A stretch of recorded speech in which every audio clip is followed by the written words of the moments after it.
folks, let me welcome both of you to the show this morning to talk about what I consider to be a very, very important topic, the Harlem Renaissance. But before we get into that, Harlem once was red line district rated, designated ghetto like the Yellow Star of David. And you wonder why people don't own their homes, cause the racist bank wouldn't fucking mortgage a loan. Harlem once was red line district rated, designated ghetto like the Yellow Star of David. And you wonder why people don't own their homes, cause the racist bank wouldn't fucking mortgage a loan. Harlem once was red line district rated, designated ghetto like the Yellow Star of David. And you wonder why people don't own their homes, cause the racist bank wouldn't fucking mortgage a loan until after the invasion of gentrification, eminent domain intimidation. That's not negotiation, and it's frustrating to look at every day, like watching a porno on 56K. Biohazard labs instead of storerooms. What's next, motherfucker? Projects and storerooms. You ain't fool nobody in this community, dude, with your little fake Manhattanville community group. Ivy League real estate firms are corrupt. I lay siege to your castle like the Moors in Europe. They treat street vendors like criminal riffraff, while politicians get the corporate kickbacks. Harlem Renaissance, a revolution betrayed. Modern day slaves thinking that the ghetto is saved, till they start deporting people off the property, ethnically cleansing the hood. Economically, they wanna kill the real Harlem Renaissance, trying to put the Virgin Mary through her early menopause. The savior is a metaphor for how we set it off. Guerrilla war against the rezoning predators.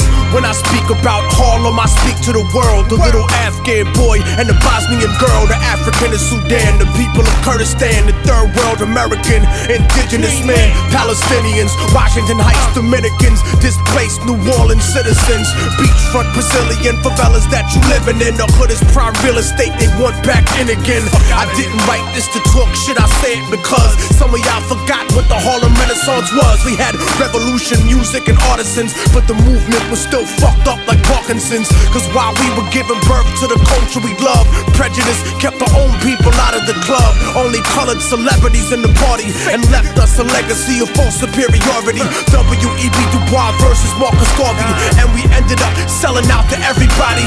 The Dutch Schultzes and the John Gottis, banksters, modern day gangsters, the Mobilari. They wanna move us all out the NYC, like they did to the Jews with the Alhambra decree.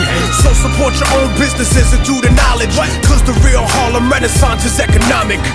Harlem Renaissance, a revolution betrayed. Modern day slaves thinking that the ghetto is saved, till they start deporting people off the property, ethnically cleansing the hood. Economically, they wanna kill the real Harlem Renaissance, trying to put the Virgin Mary through her early menopause. The savior is a metaphor for how we set it off. Guerrilla war against the rezoning predators.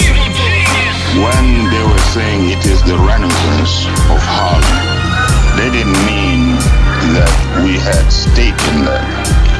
They meant to say that they could make money out of us. They are coming in with all kinds of pretenses. In Brooklyn, they're doing the same thing. In Queens, they're doing the same thing. The Bronx, there's hardly any place which is affordable. I mean, these people are putting up condominiums which start from $1 million. How many people in this community make that kind of money? How many people have that kind of money? People of Harlem, they are the natural allies of the oppressed people of the world. Whether the struggle is in Panama, in Africa, Cuba, we spend money with the wrong people. We are looking for love with people who don't love us. What's wrong with us loving each other and making sure that we are protected?